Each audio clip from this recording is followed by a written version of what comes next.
รายการเพื่อสังคมยุติธรรม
สมเสยวันสร้างตั้งสหพันธ์แม่หญิงลาวครบรอบ70 ปีอย่างสุดใจ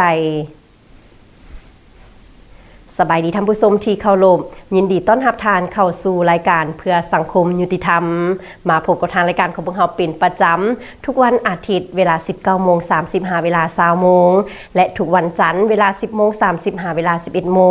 ทางโทรภาพป้องกันความสงบและในมื้อนี้รับหน้าที่ดำเนินรายการโดยป่าวีคำพิทลากุลมาพบกับทางรายการของพวกเราในอาทิตย์นี้รายงานทำอิฐก็จะให้ท่านผู้ชมได้รับชม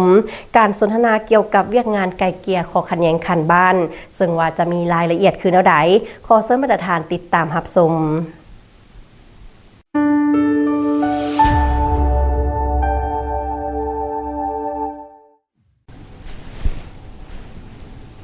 สบายดีท่านผู้ชมที่เคารพขอตอนรับบรรดาทานเข้าสู่ระยะของการสนทนา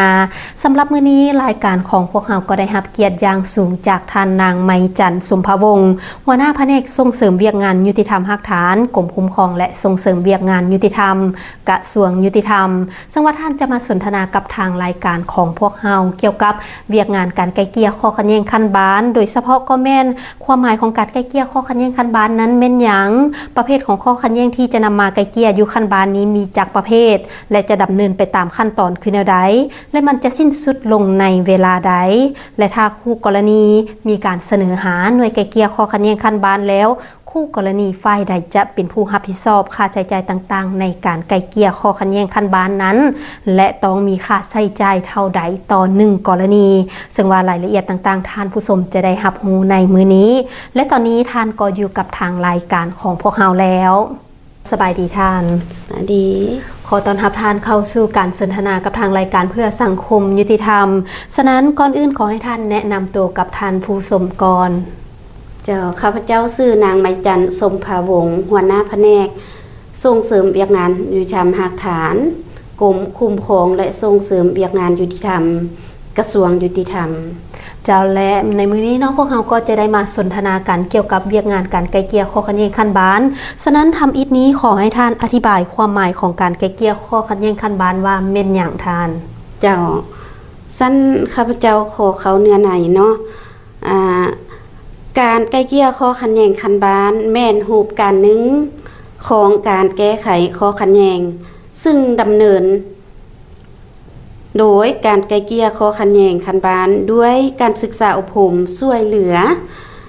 แนะนำคู่กรณีให้มีความตื่นตัวปณีประนอมและแก้ไขข้อขัดแย้งนำกัน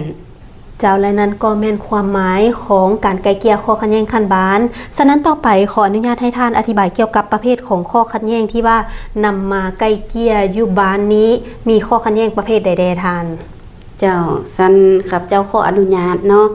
ข้อขัดแย้งที่นำมาไกลเกลี่ยอยู่คันบ้านมีอยู่7ประเภทข้อขัดแย้งเนาะอันที่1ข้อขัดแย้งสายพัวพันทางเพลงเจ้าอันที่2ข้อขัดแย้งสายพัวพันการค้าเจ้าอันที่3ข้อขัดแย้งสายพัวพันครอบครัวเจ้าอันที่4ข้อขัดแย้งเกี่ยวกับสิ่งแวดล้อมเจ้าอันที่5ข้อขัดแย้งเกี่ยวกับสายพัวพันแรงงานเจ้า6การกระทำผิดทางอาญาการกระทำผิดทางอาญามีมูลค่าความเสียหายเนาะทางด้านทรัพย์สินนี้ต่ำกว่า1 ล้านกีบ ส่วนการยัดสิ่งทรัพย์การปุนจี้การกระทำผิดเป็นอาจีนหรือบ่เคล็ดลาบแม่นบ่ให้นำมาไกลเกลี่ย เจ้า อันที่7การกระทำผิดของเด็ก เจ้า เนาะเด็กต่ำกว่า15 ปีที่ได้กระทำผิดอย่างร้ายแรงกระทำผิดเป็นอาจีนหรือมีการจัดตั้งเป็นกลุ่มหรือการกระทำผิดในสถานคฤโทษเด็กมีอายุ15 ปีขึ้นไปหากต่ำกว่า18 ปีหากได้กระทำผิดทางอาญาในสถานคฤโทษและโทสานุโทษซึ่งกฎหมายได้กำหนดโทษตัดอิสรภาพต่ำกว่า3 ปีการกระทำผิดของเด็กที่มีอายุ18 ปีขึ้นไปหากต่ำกว่า18 ปีและมีองค์ประกอบการกระทำผิดทางอาญาอย่างครบถ้วนแต่ได้ก่อความเสียหายต่ำกว่า1 ล้านกีบสำหรับการชิงทรัพย์การปุ้นทรัพย์การกระทำผิดบ่เคล็ดลาบหรือเป็นอาจีนแม่นบ่ให้นำมาไกลเกลี่ย เจ้าและนั้นก็เป็นประเภทของการไกลเกลี่ยข้อขัดแย้งคันบานเนาะซึ่งว่าประกอบมีอยู่7ประเภทด้วยกันฉะนั้นต่อไปขอให้ท่านอธิบายเกี่ยวกับขั้นตอนในการไกลเกลี่ยข้อขัดแย้งคันบานนี้ว่าพวกเราได้ดำเนินไปตามขั้นตอนคือแนวใดเจ้าขออนุญาตเกี่ยวกับขั้นตอนของข้อขัดแย้งคันบานมีดังนี้เนาะเจ้า1ยื่นคำร้องขอของคู่กรณีต่อหน่วยไกลเกลี่ยข้อขัดแย้งคันบานอันจะเป็นลายลักษณ์อักษรหรือปักเป่ากระไดเจ้าอันที่2การรับคำร้องของหน่วยไกลเกลี่ยข้อขัดแย้งคันบานเจ้าอันที่3หน่วยไกลเกลี่ยข้อขัดแย้งคันบานค้นคว้าคำร้องขอคำเสนอของคู่กรณีเจ้าอันที่4การกาเกี่ยมให้แก้การไกลเกลี่ยหน่วยไกลเกลี่ยข้อขัดแย้งคันบาน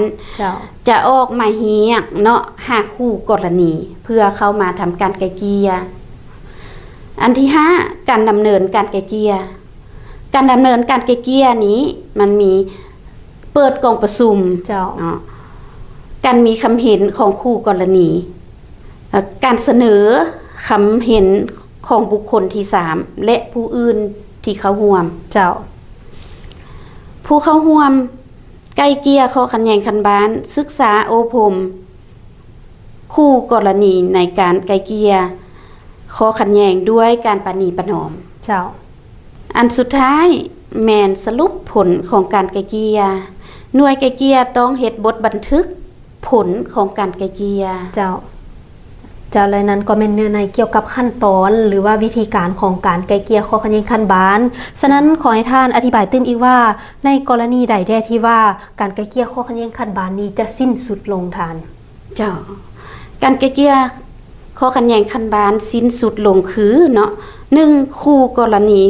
ฝ่ายใดฝ่ายหนึ่งหรือทั้งหมดบ่เข้าร่วมในการไกลเกลี่ยเจ้า2คู่กรณีสามารถตกลงกันได้คณะไกลเกลี่ยข้อขัดแย้งคันบานต้องเฮ็ดบทบันทึกเจ้าแล้วก็สิ้นสุดลงเนาะเจ้า3คู่กรณีบ่สามารถตกลงกันได้อันนี้คณะไกลเกลี่ยข้อขัดแย้งคันบานก็ต้องเฮ็ดบทบันทึกแล้วก็สิ้นสุดลงเจ้าอันที่4การถอนคำร้องของคู่กรณีคณะไกลเกลี่ยข้อขัดแย้งคันบานมีคำเห็นใส่คำร้องคู่กรณีฮะก็ถือว่าสิ้นสุดเจ้าอันที่5คู่กรณีฝ่ายใดหนึ่งเสียชีวิตโดยบ่มีผู้สืบทอดเนาะคณะไกลเกลี่ยข้อขัดแย้งคันบานมีคำเห็นยั่งยืนใส่คำร้องขอของคู่กรณีก็เป็นการสิ้นสุดเจ้าซึ่งว่าประกอบมีอยู่5กรณีด้วยกันเนาะในการที่ว่าจะสิ้นสุดในการไกลเกลี่ยข้อขัดแย้งคันบานฉะนั้นสุดท้ายนี้ขอให้ท่านอธิบายเติมอีกเนาะว่าค่าใช้จ่ายในการไกลเกลี่ยข้อขัดแย้งคันบานนี้ฝ่ายใดจะเป็นผู้รับผิดชอบและมีค่าใช้จ่ายเท่าใดต่อ1กรณีท่านเจ้าค่าใช้จ่ายในการไกลเกลี่ยข้อขัดแย้งคันบานเนาะแม่นค่าใช้จ่ายนี้แม่นเก็บนำคู่กรณีทั้ง2ฝ่ายเจ้าฝ่ายละครึ่งแต่บ่ให้เกิน200,000กีบเจ้าต่อครั้งถ้าหากคู่กรณีมายื่นคำร้องขอไกลเกลี่ยคืนใหม่ ให้จ่ายตืมอีก200,000กีบให้เก็บฝ่ายละ100,000กีบเจ้าเนาะถ้าหากว่ากรณีฝ่ายใด1หากบ่สามารถจ่ายย้อนสภาพขาดเขินเจ้าแม่นให้นายบ้านยังยืนเป็นลายลักษณ์อักษรเพื่อมายื่นต่อคณะไกลเกลี่ยเจ้าแล้วก็จะได้รับการยกเว้นบ่ทานถ้าว่าผู้ใดมีความขาดเขินเจ้าถ้าหากมีการยังยืนจากนายบ้านแม่นคณะไกลเกลี่ยจะยกเว้นในการเก็บค่าใช้จ่ายเนาะเจ้าและนั้นก็เป็นรายละเอียดเกี่ยวกับค่าใช้จ่ายในการไกลเกลี่ยข้อขัดแย้งขั้นบ้านซึ่งเห็นได้ว่าทั้ง2ฝ่ายจะเป็นผู้รับผิดชอบร่วมกันเนาะทาน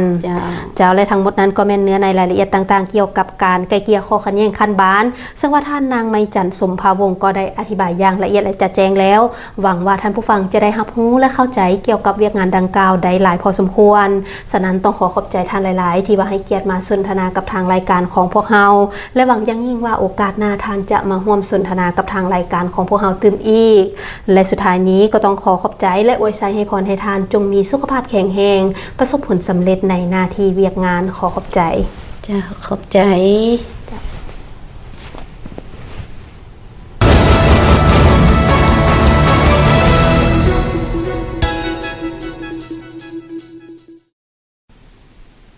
ท่านผู้ชมที่ผ่านไปนั้นก็เป็นการสนทนาเกี่ยวกับเวียกงานไกลเกลี่ยข้อขัดแย้งขั้นบ้านหวังว่าจะเห็นให้ทานได้รับรู้และเข้าใจเกี่ยวกับเวียกงานดังกล่าวได้หลายพอสมควร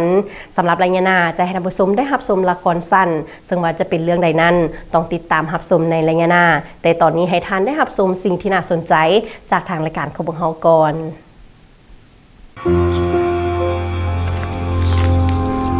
น้องเป็นหยังคือมาให้อยู่นี่ลองบ่ให้ฟังเบิ่งเขาถึกแมวหาย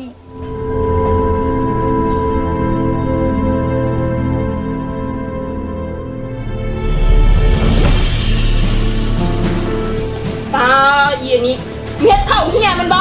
เฮ้ยลุกขึ้นมึงคือโง่แท้เฮ็ดหยังก็บ่เป็นสิไปใส่รถไฟกูเช็ดเอง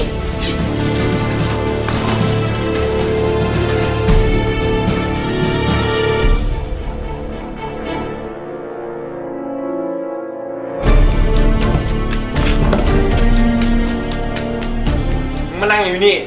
ไปเฮ็ดเวียกแม่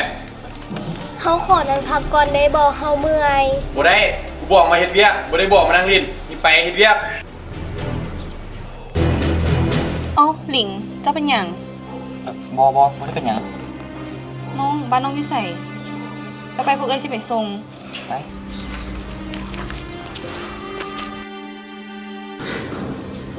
มึงเอาไผมาแล้วหั่นสบายดีเอ้ยพวกเขามาจากหน่วยงานการบริการทางด้านกฎหมายลูกของเอ้ยได้เล่าให้พวกเขาฟังเบิดแล้วซึ่งการกระทำดังกล่าวนั้นมันส่งผลกระทบโดยกงต่อร่างกายและจิตใจของเด็กซึ่งเป็นความผิดตามที่กำหนดไว้ในกฎหมายว่าด้วยการต้านและสกัดกั้นการใช้ความรุนแรงต่อแม่หญิงและเด็กและกฎหมายว่าด้วยการปกป้องสิทธิและผลประโยชน์ของเด็กอีกด้วย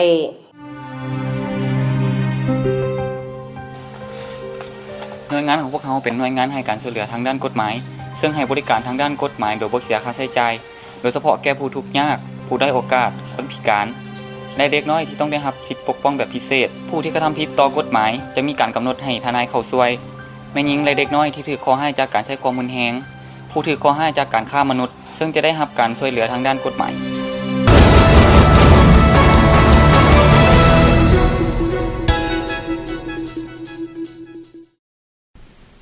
นำพาท่านผู้ชมเข้าสู่ระยะที่2ของทางรายการเข้าสู่ระยะนี้ก็จะให้ท่านผู้ชมได้รับชมละครสั้นที่มีชื่อเรื่องว่า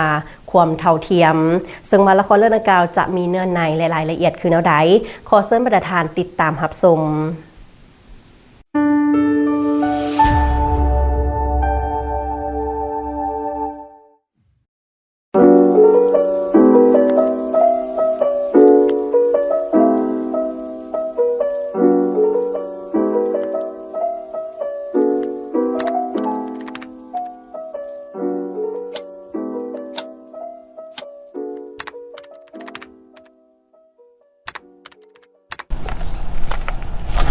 อากาศดีเราชอบมาใส่กินเบียร์กัน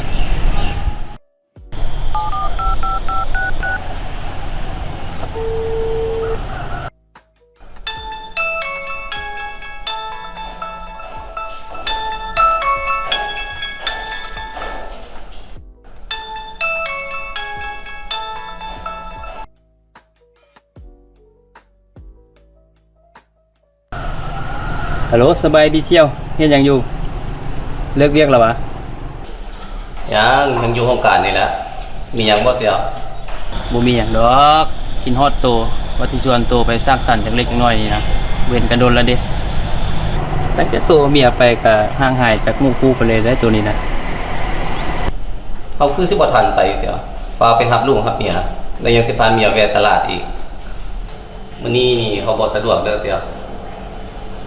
โอ้ยดูก็ได้รับลูกออกตลาดก็ปล่อยเป็นหน้าที่ของแม่หญิงเขาเลยซั่นตัวนั้นเป็นเวียกของเขานะโดยเฉพาะเวียกงานการศาลเฮาผู้ชายบ่ต้องไปยุ่งเขาดอกคือเฮานี่นะเอาเมียมาก็ให้เมียออกเวียกมาเอาลูกเฮ็ดเวียกงานเวียกศาลเฮาผู้ชายหาเงินเลี้ยงครอบครัวก็เมื่อยพอแล้วฉะนั้นเวลาเลิกเวียกเราก็ต้องได้ไปออกกำลังกายแล้วก็ไปสร้างสรรค์กับหมู่เพื่อนเพื่อผ่อนคลายซั่นตัวเสี่ยว เสียวเอ้ยแม่ยิ่งเขาเจ้าก็เมื่อยคือกันเลี้ยงลูกบ่ได้ง่ายเด้เพราะว่าโตก็ควรกลับเฮือนไปช่วยเวียงเมียเด้อีกอย่างลูกโตก็ยังน้อยเด้เรื่องแบบนี้นี่ผู้เมียก็ต้องช่วยกันแนบห้ามเด้ โอ้ยไอ้น้อเสี่ยวผู้สาวน้อยหลายได้มักแปมใดเฮาจัดให้ บ่เป็นหยังขอบใจเสียวเอาไว้มื้อหน้าเด้อเท่านี้ล่ะเขาเข้าไปรับลูกรับเมียฮอดโมงล่ะเท่านี้เด้อเสียวเด้อ โอเคโอ้ย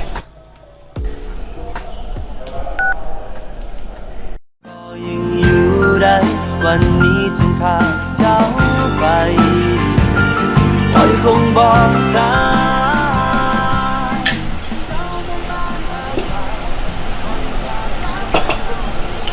เย็นชื่นใจเมียครับ เหมือนแม่เสียวเลิกกันมาเมื่อยๆกันจังซี่หรอบ่ แม่นๆเอ้ยจ้ะ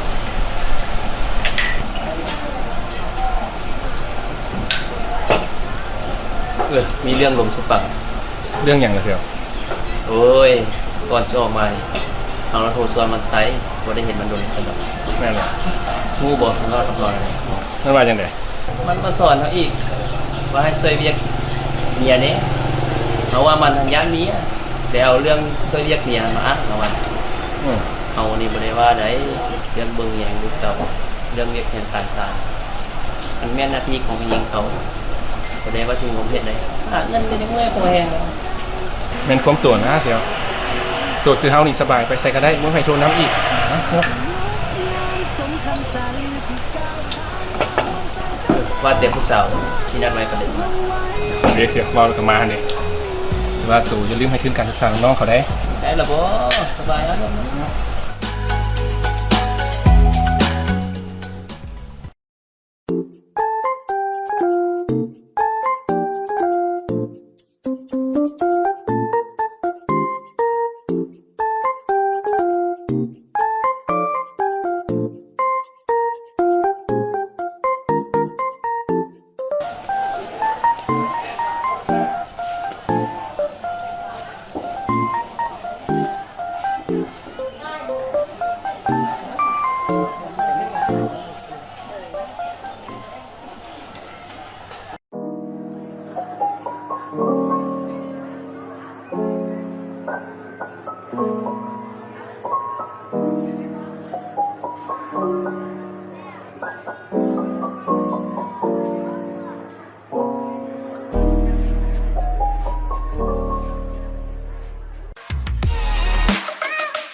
ล็อกตูปะนี่นี่นี่นี่นี่อีนี่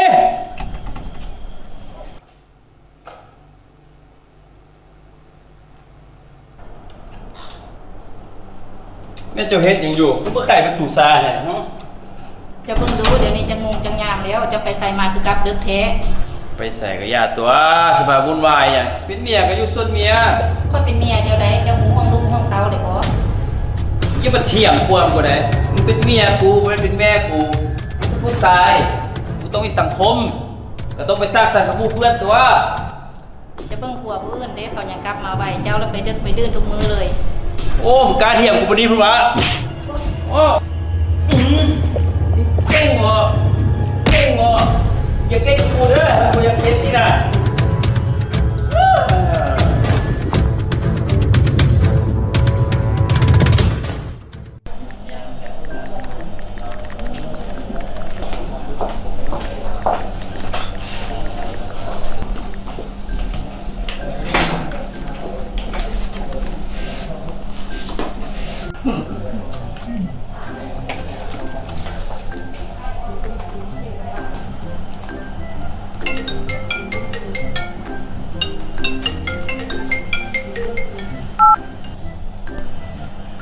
ฮัลโหลสบายดีวันไซ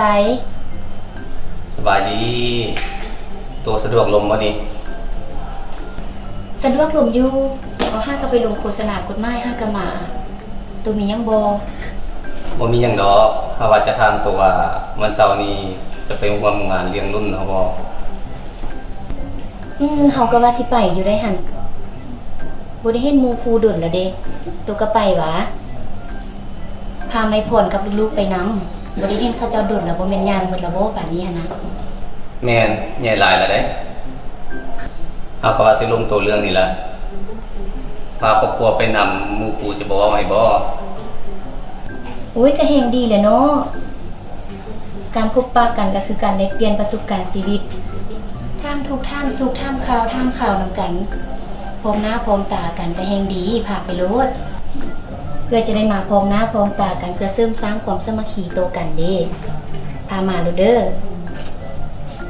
แม่นความโตสั้นพอดีเด้อแล้วพอกันวันเสาร์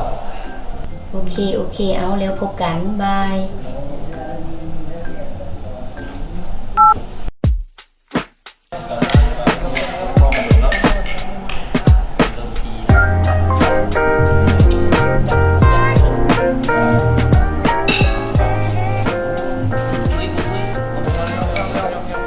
สบายดี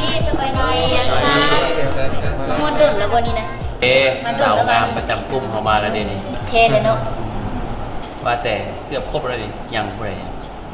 เนี่ยวันไซต์พระเอกประจำกลุ่มหอมเลยเสียว โอ้มันใส่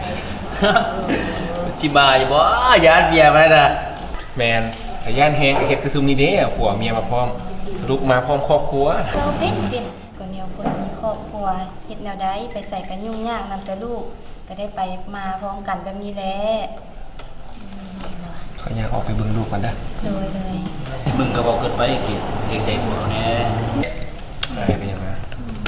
แสงเพิ่นเด้คือมาผู้เดียวเมียไปไส เบียบเราไปประชุมต่างแขวงเบียบเพิ่น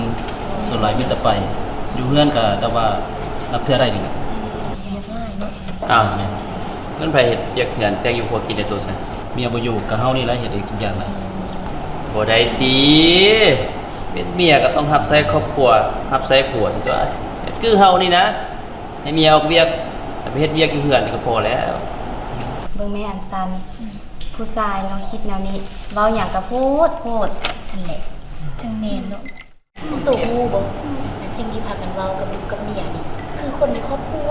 แม่นบ่ล่ะเว้าไปนี่มันถูกได้ โสดบ่เคยมีครอบครัวเข้าใจยังว่าบ่เก็ต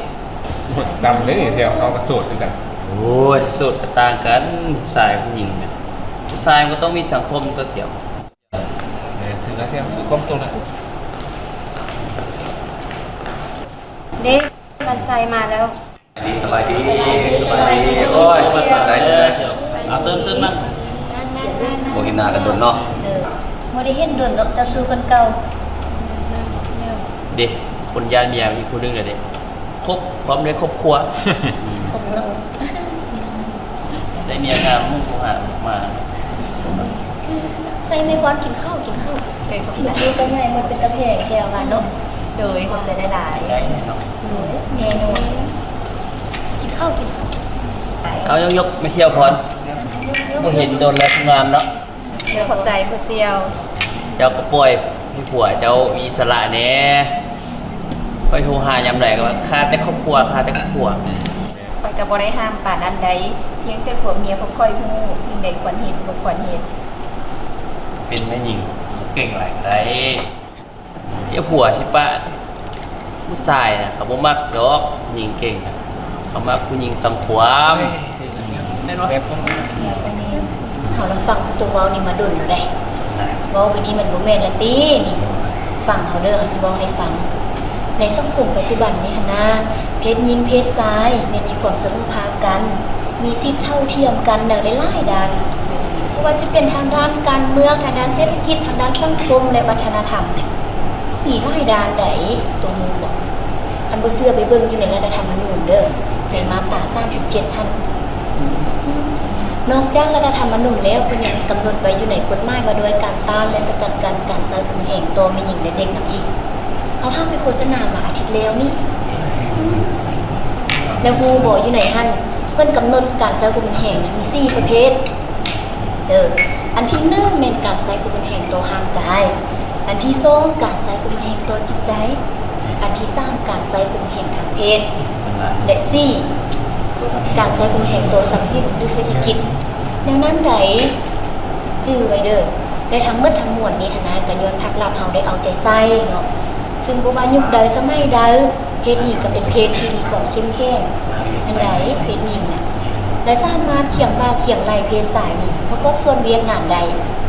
ดังนั้นก็ลูกตู่แล้วดูทูปเพศหญิงเป็นนี้ซ้ำกับดูทูปเพศแม่ตัวเองเมียเลย พากันเว้าวันนี้ YouTube กันอย่างแทบมันจำแนกกันอีกคันเป็นแบบนี้นะเฮาสิบ่ลิ้นน่ะลูกตู่ละว่าอันนี้นี่นะจำแนกกันให้หยังเนาะน้องหญิงนำกันก็ต้องฮักแพงกันอย่าจำแนกเขาให้หยังคันเป็นแบบนี้มื้อหน้าเฮาบ่ลิ้นนำเฮาละอีตนลูกเมียตัวเด้คันมื้อใดเมียตัวมันความอดทนมาน่ะตัวสิบ่เลือกเฮา มีเมียดีที่รักษาไว้ยามเขาบ่อยู่ขึ้นมาเชื่อนะครับบ่มีรับเสียวเอ้ย แม่นะเสียวแม่ยิงเจ้าก็มีบทบาทมีความสามารถหลายกว่าที่จะมารับใช้แต่เวียกเงินเวียกสารเลยเสียวอีกอย่างครอบครัวจะเป็นครอบครัวที่สงบสุขได้ก็ต้องเมื่อได้รับการเอาใจใส่ให้เกียรติแล้วก็เบิ่งแยงช่วยเหลือซึ่งกันและกันบ่แม่นที่มีแต่ฝ่ายเดียวบ่สามารถที่จะเป็นครอบครัวได้เลยเสียวถ้ายังมีแนวคิดเห็นแก่ตัวแล้วเอาเปรียบกันคือเรื่องนี้บ่เสียแล้วเด้ถึกสาวนักโฆษณาเผยแพร่กฎหมายเว้าพอสิพากันคิดได้บ่ที่เว้ามานี้มันถึกอยู่ในข้อใส่ความรุนแรงทางด้านจิตใจแม่นบ่อันซันแม่ถึกอยู่ในข้อนั้นแหละเย็นเอ้ยฟังไปฟังมาแม่นความเขาเอาแล้วรู้สึกผิดที่ผ่านมาเอาแหละใจให้กับเมียเขาหลายเอาสิขอโอกาสเปลี่ยนแปลงตัวเองแต่ที่ทันเอาว่าทันเสียวเอายก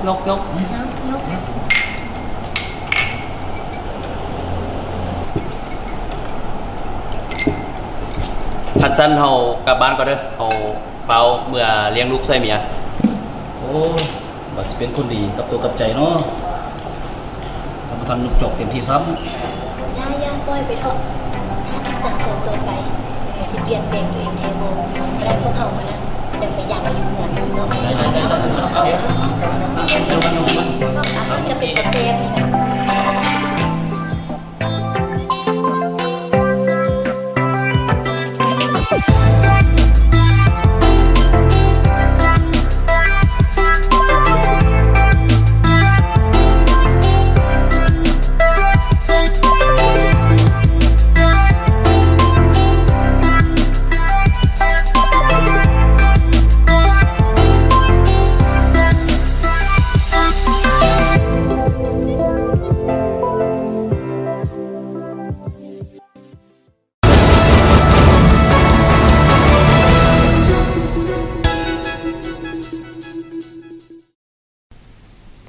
านผู้ชมทั้งหมดนั้นก็เป็นการสนทนาเกี่ยวกับเวียกงานไกลเกลี่ยข้อขัดแย้งคันบ้านและละครสั้นเรื่องความเท่าเทียม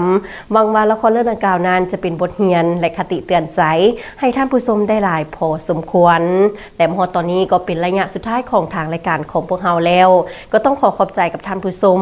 ที่ให้เกียรติติดตามรับชมรายการของพวกเรามาแต่ต้นจนจบท่านสามารถติดตามรับชมรายการเพื่อสังคมยุติธรรมได้ในวันและเวลาเดียวกันนี้มอนี่ผู้ดำเนินรายการป่าวีคำเพชรธรากุลพร้อมโดยทีมงานขอลาท่านผู้ชมไปก่อนพบกันใหม่สบายดี